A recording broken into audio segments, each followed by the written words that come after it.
Coterie makes super high-performing baby care products. Our diaper is our hero, but we now have pants, wipes, and we just, as of September, have a whole skincare line. How have you been able with this company to disrupt a category that's been dominated by legacy brands?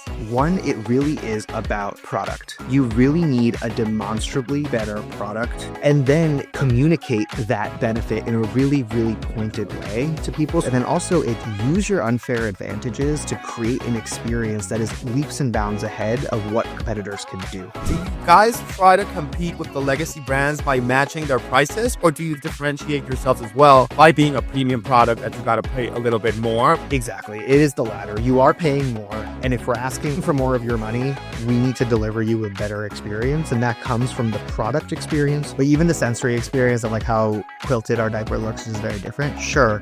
But then the digital experience on top of that is something we're really proud of.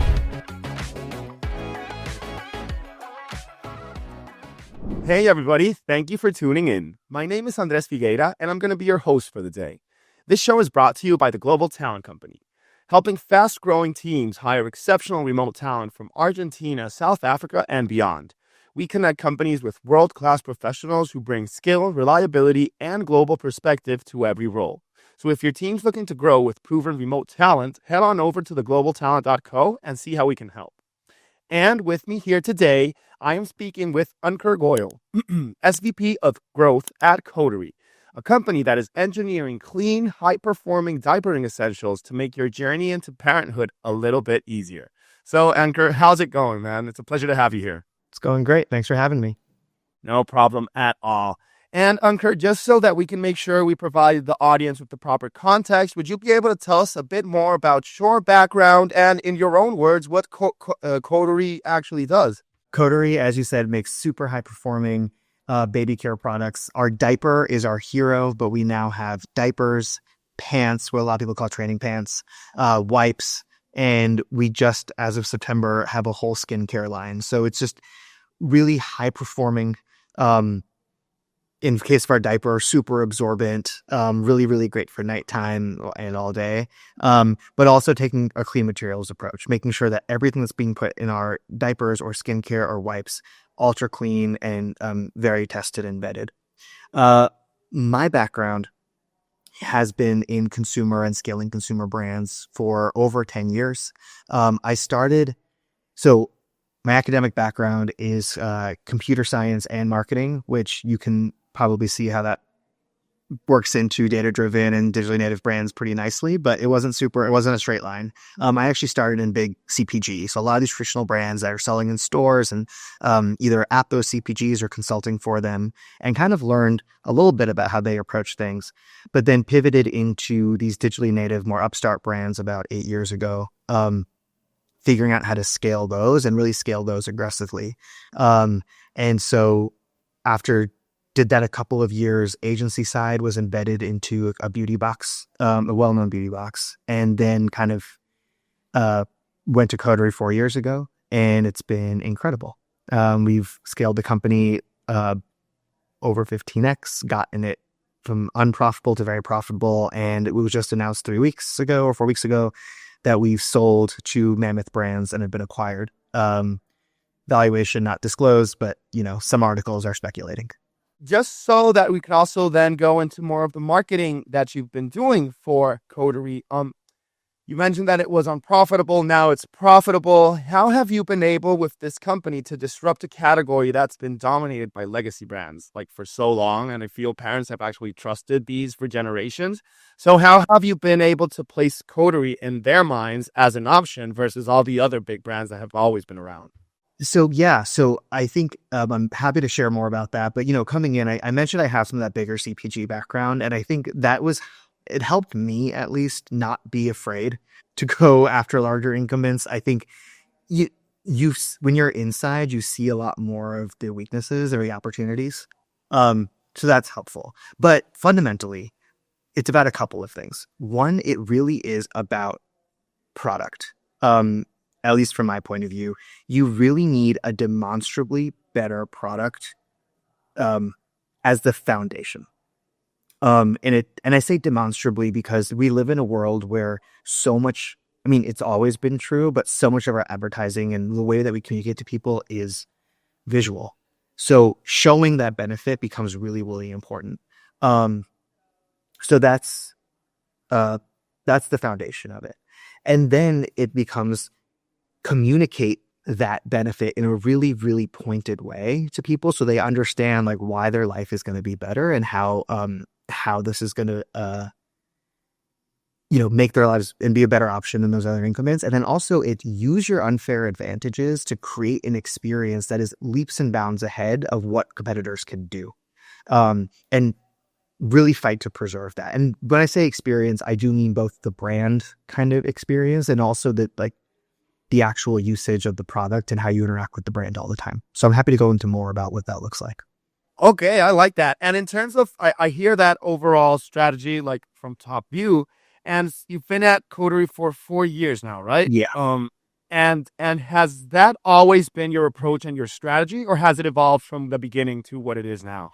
It actually largely has stayed very consistent. I mean, I think we've all as a team at Coterie gotten smarter and more sophisticated on how we're executing against that. But that's been at least my thesis, and I think the thesis of a lot of those people around me at Coterie.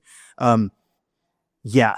And there are a lot of tough decisions though on how to preserve that. And like it seems simple, but there's some like forks in the road that you have to say, well, do we make this decision or not? And how is this going to make our experience better? Or is this going to make is this going to play off our unfair advantages that we have, or is it actually going to blunt them? And so that's kind of where the rubber meets the road on that front. Okay, and in terms of marketing channels, are you guys using like all the usual ones that we know, like just social media platforms, television, paid ads, or are you just specifically relying on one that has most or better conversions or something like that? I think our advertising stack looks like a lot of what you would see in the industry. So very much like the way we're thinking about it, again, nothing about to say here is going to be revolutionary to anyone listening. It just might confirm your beliefs already. Demand generation versus demand capture. What is, and what's generating demand? It's going to be like paid social, TV and influencer. And then what is capturing demand largely is going to be Google. And that would be the bulk of our stack. There's a little bit more nuance there. But I do think how much we focus on demand generation versus demand capture is a unique or less common than what I've seen throughout the industry. But I think the rigorous focus on demand generation has been what allowed us to succeed. Okay, so you've been able to place yourself in the minds of people and have them want the product and then just literally go to Google and find out how they can buy it and convert. Exactly. And by the way, paid social, linear TV, and influencer can become demand capture channels. It really depends on your creative. Like the channel is kind of irrelevant. Brand search is inherently demand capture in my point of view. Non-brand search, different story. But you're like Meta TV influencer or whatever else you're doing for doing YouTube, they can become very demand generation channels. And I think the trap that I was very intent on avoiding was turning them into demand capture channels. But if you use your creative well, your job, it becomes, how do I use those channels to take someone that has never heard of this thing? And by the end of hearing about it, they're like, whoa, this thing exists and I need to check this out. And what kind of messaging do you need to put in front of them to get them there?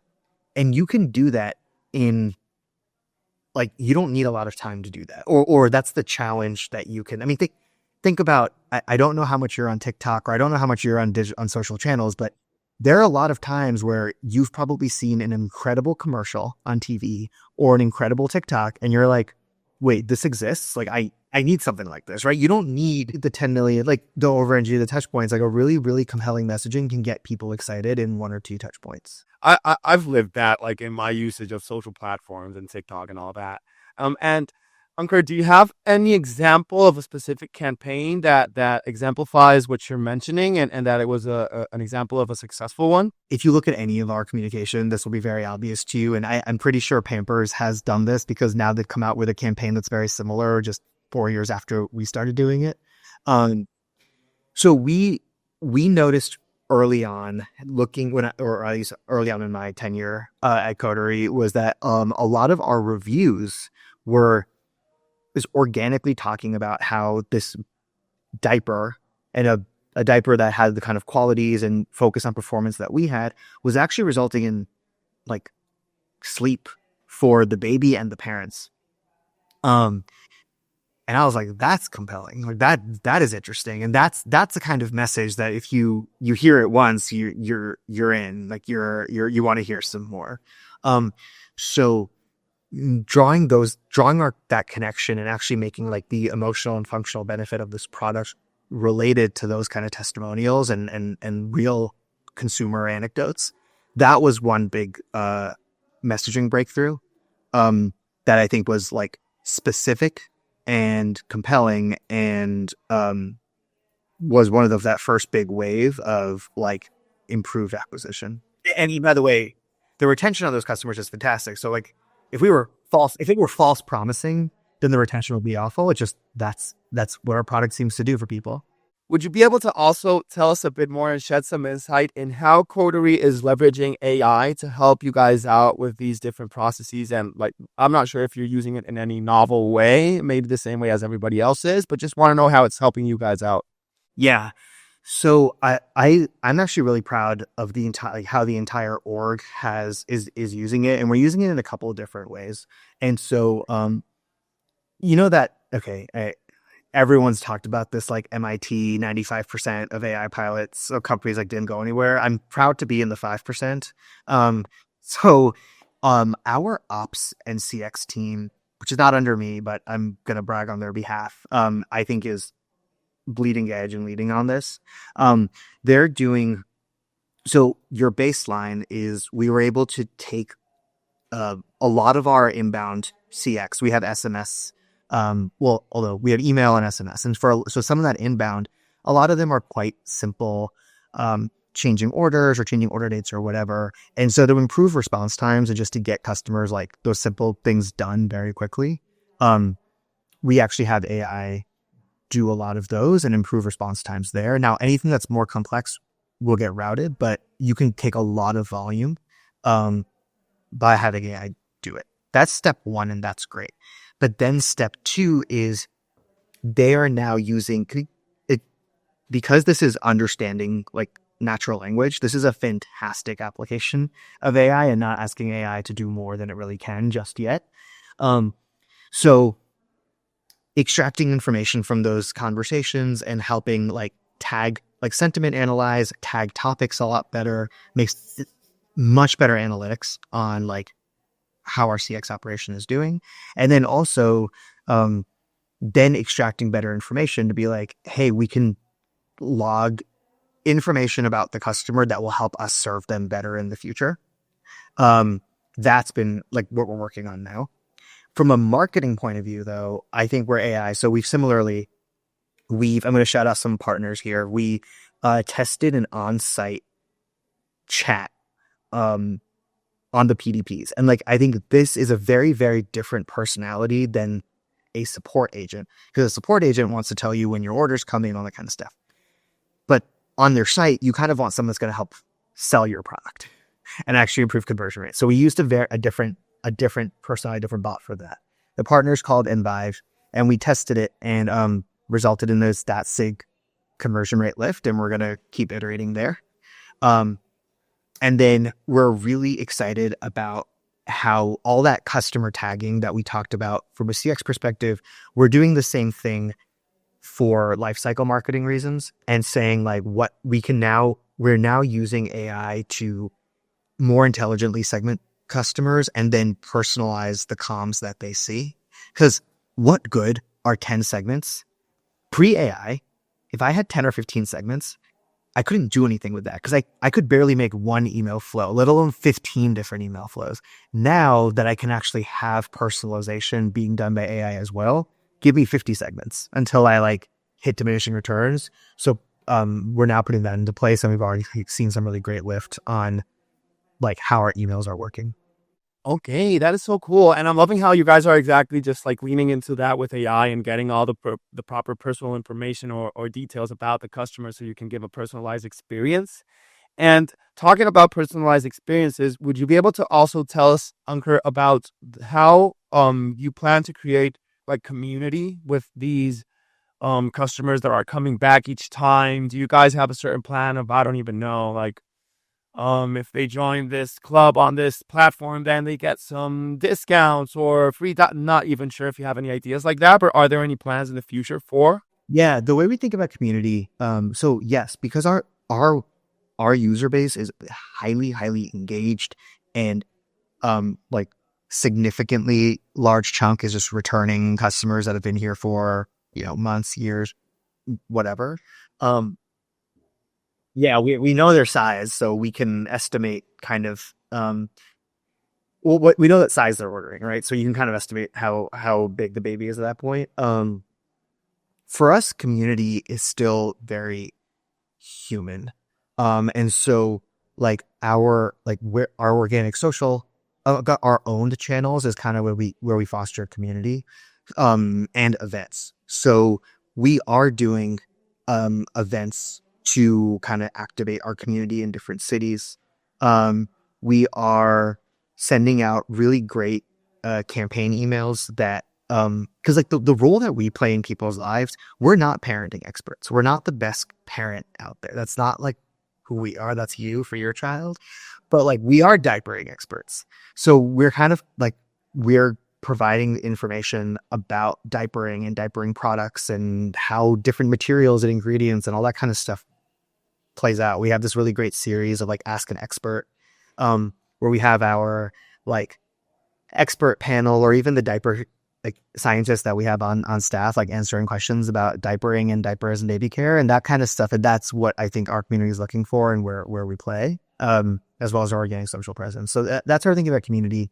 And it's definitely, again, we're talking about unfair advantages, and it seems so simple a lot, again, for I think a lot of the people listening here might be digitally, in digitally native kind of contexts, but like, imagine how much work a large CPG brand has to do to create community.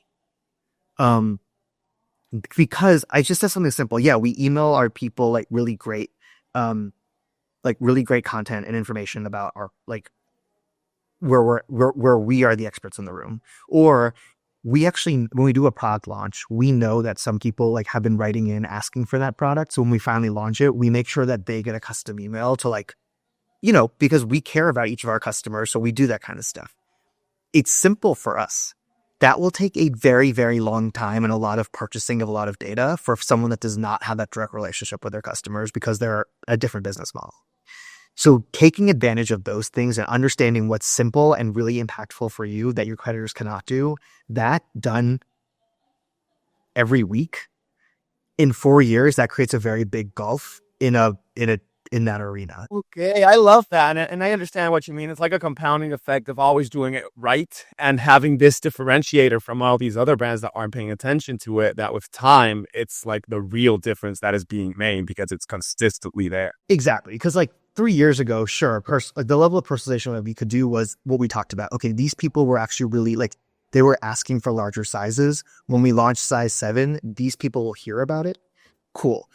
But then 2 years later, we're now talking about AI tagging all of these people because we have such like rich user profile in everyone to give even better information. It just it compounds. Exactly. Ankur, in terms of also like, I feel that what you guys sell is a very premium product, like a lot better than what is found in the market. And do you guys try to compete with the legacy brands by matching their prices, or do you differentiate yourselves as well by being a premium product that you got to pay a little bit more, but to get a better experience? Exactly. It is the latter. You are paying more. And if we're asking if we're asking for more of your money, we need to deliver you a better experience. And that comes from the product experience. Again, performance, materials, like clean materials, and just the sensory experience. I don't like, we're in an audio context right now. And I don't have a diaper on me, but like I mean, like on hand, not wearing one. But even the sensory experience of like how quilted our diaper looks is very different. Sure.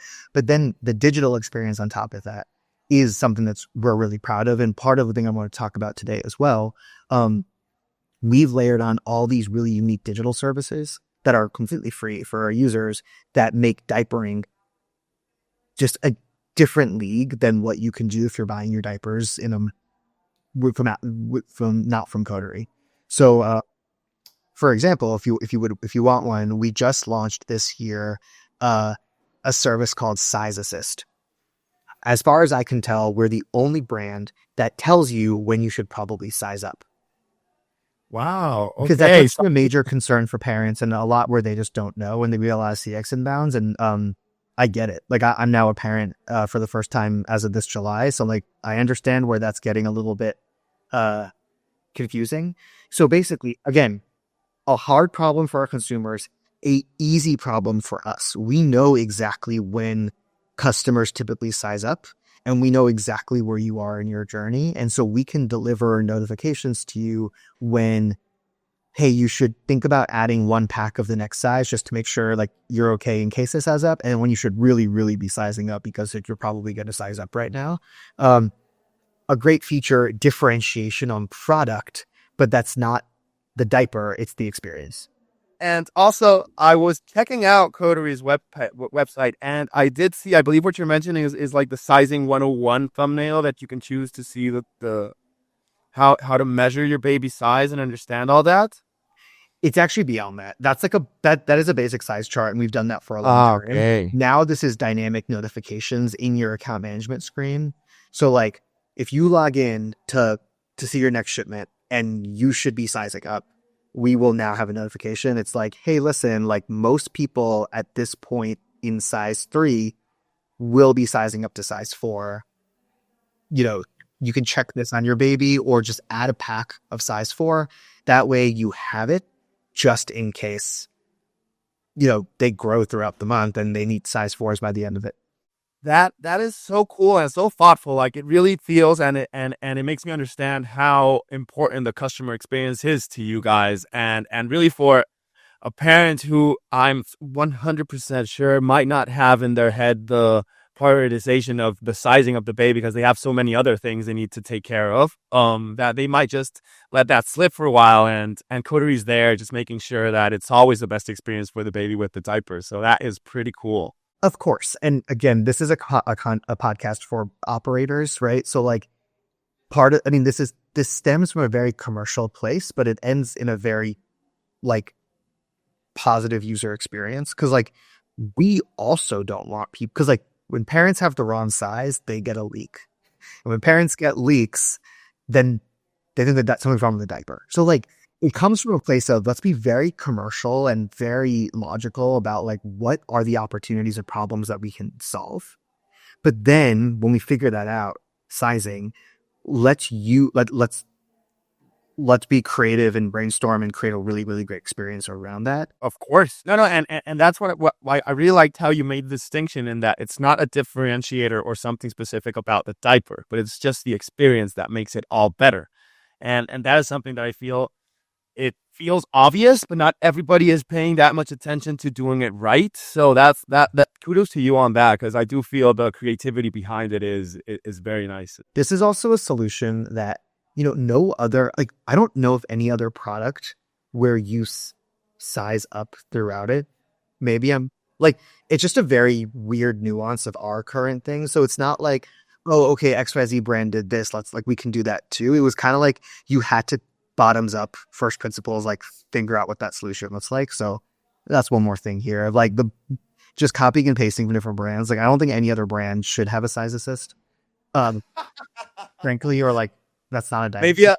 Maybe a baby shoe brand or something. Yeah, maybe baby clothing or something. But like, yeah, exactly. No, I get that it's very specific to the industry and like the niche product you guys have. But Ankur, could you also then give me some insight and tell me a little bit more about your team and how that's looking like? Because with Coterie being 4 years old, well, at least you being 4 years at Coterie, how many people do you have helping you out with all your campaigns and in marketing specifically? Yeah. And then general, just how big is Coterie? Yeah. So Coterie, we're about 70 people. I think we've structured pretty lean teams from a growth perspective. Um, Again, a very, very lean team. I think what's really, really important to me is that we have a paid acquisition little pod, an organic acquisition pod, Okay. and then a growth creative pod as well, LTV and retention kind of pod. And I think the two things that are like unique there are the organic acquisition piece and the growth creative piece. Because I think a lot of what I hear from a lot of different, like a lot of people I talk to is that like, creative is such a big deal. There's so much creative activity happening at Coterie. Like our packaging design is amazing, and our like the mailers that we ship to influencers are amazing, and then our ads are also like very strong. But I think you can and should decouple ad creative and other types of creative, because it's completely different mindsets, I and get. very different skill sets. So like even something as simple as packaging design, you should take forever on it. You should iterate the crap out of it. You should see how it feels and looks and what people think and whatever, because you can't like change packaging. You can't be like, oh, whoops, never mind, and then change it easily. I mean, you can, and we have, but like that's not the process. Um, Exactly. but for ad creative, it's the complete opposite thing. Like actually, the faster you get stuff out and just see what works or how customers react, and then change it, the better you will be. Um, Now, I'm not saying that one person that can't do both of these things, but it's like context switching between those two environments is difficult. And like, if it was me, I would start being a little bit iterative on package design, and I would start being a little bit like precious about ad design. And so again, decoupling these things is a very natural thing to do. And we found it was very, very helpful for Coder. Awesome. No, and I do understand what you mean in the fact that the feedback you get with ad creativity, you need it to be quick, you need to respond quickly and then just pivot to make sure it's always optimizing for the algorithm. But like with something as packaging, it does take a little more time and it is a lot more of a commitment to choose a type of packaging and then just leave it on the shelves, because that's what the consumers are going to remind us, are going to remember, and it's what's going to stay in their heads as well. So I get the difference in how we should separate those. Ankur, before I do let you go, because we're almost at the end of the episode, I did want to give you the moment to let anybody in the audience who's hearing us know, who could be a new parent or who have kids that need diapers, how they can go about and learn what you guys are offering and how they could purchase some of your products. Yeah, for sure. You should check us out at coterie.com, and hope that you have a great time and enjoy these diapers. Amazing, amazing. So in coterie.com, you'll be able to find all of the products that Ankur has been telling us about. And Ankur, thank you so much for hopping on the episode. It has been a pleasure, and we really appreciate you taking the time to come and tell us your story. For sure. Thanks for having me. No problem at all, man.